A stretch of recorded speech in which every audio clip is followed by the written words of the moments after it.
ROUX is a move efficient and rotationless speed cubing method, and here's a beginner tutorial to get into it. The first step of ROUX is to make a 2x3 block, either on your left or right hand side. So I'm going to start by making a 2x3 block here on green on my left hand side. So first I'm going to get my green and white edge and connect it to this green centre. Now with ROUX, we want to avoid F moves like this or any B moves. So instead, to connect this here, I could do an M prime or a wide R to get this edge into the top, like so. Then I can match it up easier. I'm just going to bring this down to the bottom. Now what's great of ROUX is your white centerpiece and your yellow centerpiece doesn't have to stay at the top and bottom of your cube. So if they start twisting around throughout the solve, that's perfectly fine. Now we have our first edge in place here, we want to make the two pairs that go next to it. So I could either make my green and orange pair with white or my green and red pair with white. So I'm going to start by making my green and orange pair.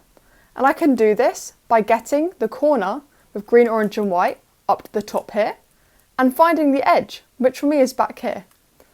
And as I bring it up, I want to try and find a way to get it either so that they're connected together like this, or that they can be set up for some other easy insert.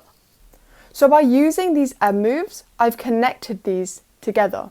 Now if when you try to match your pair up, instead of matching up correctly, it matches up like this where the colours seem to be flipped to each other, then all we have to do is hide this edge, move this corner twice to the opposite side, so it was here and now it's here by doing an M2, and then I can move this edge back up and connect it to the new corner. And this pairs it up as we want it to be, so we can now insert it. So I can just insert like this. Moving on to our next pair, I have my green and red edge here and my green and red corner here. So to find a way to connect them up, I may do this. And this means that when I bring this up, they match up as I like. So I can insert this using a 3-move insert, as it has to go into the back here, by holding it at the back and going up here to match them across and down. If you're struggling to match up these pairs, then I suggest checking out my beginner C-fop video. You can just skip to this section where I show F12 and I'll show you all the easy beginner cases on how to match pairs up. You can then take what you've learned from that video and use it in your ROUX solves. Just remember, we want to keep things rotationless with ROUX, but we can use M moves and wide moves to help with that. Now we're done with our first 2x3 block, we can move on to our second 2x3 block, and we do this on the right hand side. So since I did green here, I'm going to do blue, and I've got my blue and white edge here, and I'm just going to bring it down to the bottom. Now I'm going to make my first pair, so I'm going to use these two here to do my blue and red, and I'm just going to break up this pair. And then I'm going to match it up like I would a C-fop, like this. And now I can insert this pair into the back, just like this, like I would with normal C-fop. On to our next pair, I've got my blue and orange here, and my blue and orange up here. So I can bring this round to the back, and bring this up. I'm just going to move this out this layer so I can bring it back down. And now as you can see, I've got a nice 3-move insert to bring it into place. Now a good thing to know is if you have a pair that needs to go into the back, but you'd have to solve it with a rotation, you can solve it with a wide move by holding it above where it needs to go and using a wide move, then pushing it over and a wide move back to insert it. And likewise, we can do the same into the front. If you think you'd have to rotate or use some sort of F moves to insert, instead we can insert it with a wide move, bringing it over and down. And of course you can perform this on the right hand or mirror it on the left hand side. Once our first 2 blocks are completed, we want to hold our yellow and white centerpieces at the top and bottom. Now it doesn't matter if yellow's on top or if white's on top, all that matters is one of them are. So I'm going to hold yellow on top, and our next step is to get every single yellow corner piece to face up, and we can just ignore the edges for now. Now if you know C-fop, a lot of these cases may seem familiar, but there's also some shorter algorithms we can use, which makes things easier to perform using ROUX. The first case I want to show is when you have just one corner facing up. And if you hold it on the left, you may see a sticker facing you here. And if that's the case, you have soon. And we can do this algorithm.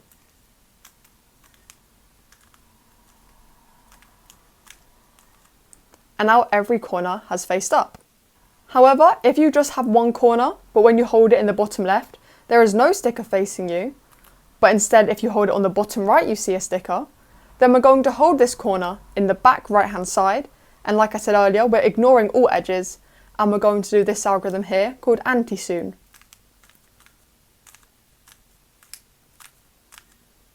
If you have two stickers facing up, and then two that make headlights like this, we're going to hold the headlights off to the left and do this algorithm. F, sexy move, and F prime. If you have no stickers facing up, but you've got two that make a headlight and two that come out opposite to each other, we're going to hold the headlights to the left again and do F, double sexy move, and F prime. If you have no corners upright, but you have one headlight here and another set of headlights here, we're going to hold them at the front and back like shown and do F, triple sexy move, and F prime. If you've got two stickers facing up and the other two are facing out, then we want to hold it so we've got one sticker facing up in the back left, one sticker facing up in the back right, but also make sure this sticker here on the left side is facing you. If it was this way and you see no sticker facing you, then you need to do a double turn so you've got these two in the right place and this sticker's facing you. And then we do this algorithm. And this algorithm is just the beginning of a Y perm.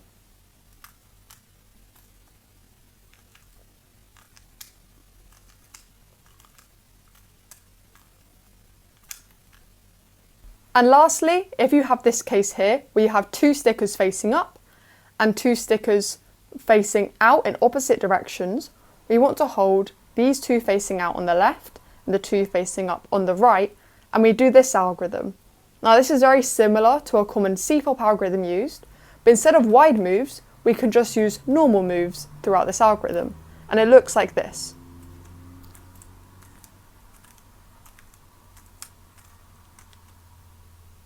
Now that all of our corners are orientated correctly with the yellow stickers facing up, we're going to look around the side of our cube, on the sides of each corner piece, and we want to look for any headlights, like this, where you have two colours facing out in the same direction. Now if you have headlights on every single set of corner pieces, then you can skip this step. Or you're going to have one set of headlights like me, or none. If you have one set of headlights, we're going to hold it so they're facing off to the left. And there's a range of algorithms we can perform, but most people perform either a T-perm or a J-perm. I'm going to show both of these algorithms on screen now, but I'm only going to demonstrate the J-perm on my cube, as it's a faster algorithm which most people pick. So here's how to do it.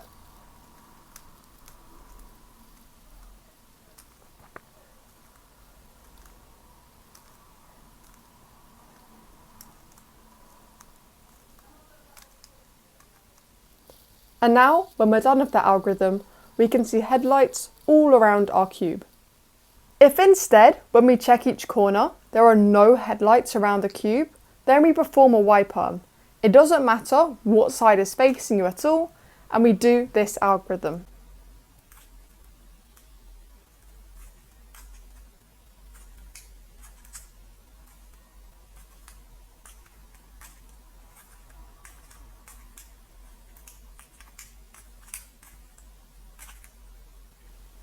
And this makes headlights appear all around our cube. In this next step, we want to try and get all of our edges to be facing up. And by that, it means you want any yellow or white sticker to be facing up on the top side or down to the bottom on the bottom side. The case we want to get to is this case here, where we have three edges which need to swap, as this edge is facing up and yellow, so is correct. And we have just one at the bottom which needs to swap, as this edge here is yellow and facing down to the bottom, which is correct. In this step, we think of yellow and white as the same colour, as it makes no difference where a yellow or white piece is. It just depends on what direction it's facing, and we want it facing either up or down. So we call this case here the arrow case, and there's two you might have. Either your wrong piece is at the front here at the bottom, or it will be at the back. Now, if this incorrect piece is at the front, you want to hold your arrow so it points towards the front. And we do this algorithm. We're going to do an M prime, which just moves this wrong edge into the top layer. Then we just bring it across with a U or U prime, doesn't matter which. And then we do an M. And by doing this, all of our edges are now correct, as yellow and white are all facing up or down. Now, the very similar case to this is if you have your 3 on top that need to switch, but your 1 on the bottom here that needs to switch is at the back. So instead, this stays at the back, and we're going to move our arrow to face the back. And instead of doing an M prime to start, we're going to do an M move, as this brings our incorrect edge up to the top. Then we can do a U or a U prime, doesn't matter, and then fix this centre by bringing it back up. If you've got one wrong at the top and one wrong at the bottom, and the one at the bottom is in the front, then we're going to hold the one at the top in the back, and we do this algorithm here. M prime, U or U prime, and M. And this sets us up for our arrow case. If you have one incorrect one in the top and your incorrect one at the bottom is at the back, then we hold this at the front, this at the back, and we do this algorithm here. We start with an M instead, then a U or U prime, then M prime. And this brings us to our arrow case again. If you have a case where 2 on the top are incorrect and they're next to each other, then 2 on the bottom will be incorrect, we can just do an M2. And it doesn't matter before the M2 what position this top layer is in, makes no difference at all. Just do an M2 and you should get to your arrow case. If you have 2 incorrect edges at the top and they're opposite each other, then 2 incorrect edges at the bottom which are opposite each other, they want to hold the ones at the top going across our cube, and we do this algorithm here. M prime, U2, M. And this brings us to our arrow case. If you have 2 on the top next to each other which are wrong, but none on the bottom which are wrong, we're going to hold it in the back right and do M prime, U, M, and this takes us to our arrow case again. If you have 2 on the top that are opposite each other that are wrong, but none wrong on the bottom, we want to hold them in the front and back and just do M prime, U or U prime, and M. And this takes us to our arrow case. If we have 4 on the top which are wrong, but all the ones on the bottom are correct, then we can just go M prime, U2, M. And this takes us to our arrow case. And lastly, if every single edge is incorrect, then we can do this algorithm here.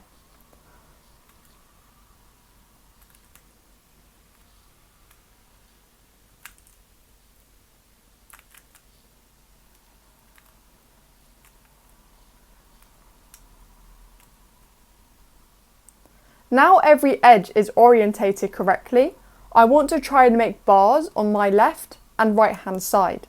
So for me, I'm going to make a green bar and a blue bar. And the way I do this is by first getting my green and blue edge pieces into the bottom of my cube. So if when you check the bottom of your cube, your green and blue piece isn't in either slot yet, then you can just follow from me from the beginning. If you already have one slot filled with your green or blue piece, then you'll join in with me partway through. Just make sure you realise if it's filled in at the front already or at the back. Now if your piece isn't in the front slot already, we can pick either our green or our blue and move it in there. And the way we do this is we're going to turn our top layer until either our green or blue edge piece is at the front. And then we're going to do an M prime, U2, M, and this moves our green piece or blue piece down here into the bottom. Now to get your piece into the back slot, we're going to hold our edge piece, so for me it's my blue edge piece, in the back here. Then I'm going to do an M, U2, M prime, and this brings the edge into the back slot. From here, it's quite simple. Look at what colour is facing you. So for me, it's green. So I'm going to find my green headlights and hold them at the back. Now I can do an M2 and it makes these bars here and here. It won't necessarily make bars on either of the other sides, but it's just our blue and green in this case that I care about. Then I can just match up these bars so they match up correct with the side that they're supposed to be on. Now we're on to our last step, which is moving around the rest of our edges. So first, match up the centre pieces so that they're on the correct side, as this makes it easier to see. Now there's a couple cases we could have, and the best case is when there's just 3 edges that need to be cycled around and 1 edge that's already solved. To make this as easy as possible, you want to hold the solved edge at the back. Now I know ROUX is meant to be rotationless, so you could do this just by moving it around with M moves like this to get your solved edge into the back, but for learning I would recommend you just rotate on this step just for now. Then when you get more confident, you can recognise the case, move it into the back using M moves, and then perform the algorithm. But I'm just going to rotate to make it as easy to follow. Now this is in the back here, I want to look at this piece here at the front bottom, and I want to see what it should be. So it should be orange and yellow, and I want to see where my orange and yellow piece is, and it will either be here or here. If your piece is at the back, you want to move it to the front. If your piece was already at the front, then you can join in from here and just keep that piece at the front. Then we can just go up with an M prime, do a U2 and bring it down. Now you may be a U2 or an M slice away, but it should be quite easy to tell where you are from here. If when you line up all your centres, you have what seems to be a solved side on 2 opposite sides and then 2 other pieces that need to be flipped, you want to recognise which 2 pieces need to be changed, as we're going to have 2 pairs that need to be swapped. So for example, this edge here is yellow and red, so it wants to actually go here between the yellow and red centerpiece. And this orange piece, the orange and yellow, will go here. So these 2 are going to switch, which means these 2 at the bottom are going to switch. And that's exactly how we want to hold it. So you may have to do an M slice to get it correct. So this would work here as well, or this would work, as we just want the ones at the top and bottom to switch like this. And we do this algorithm here. We're going to do a U2. So now these are lined up correctly at the top, M2, and then U2 to line these up correctly again, and then you may just be an M move away. Our last case is if you have something like this, where every side seems to not be solved, and it looks like this, where it looks like a dot case. The way we can solve this is by doing this set of moves. U2, M2, U2, M prime, then we repeat that, U2, M2, U2, M prime. And yet again, you may be an M move away. And that's how you solve a cube with beginner ROUX. If you found this video useful, please consider liking and subscribing, as it really does help me out. And if you have any questions or requests, then just drop them in the comments and I'll try and get back to you. If you want to learn another method, I have videos on CFOP and also on a range of other cubes, so why not check them out? Thanks for watching!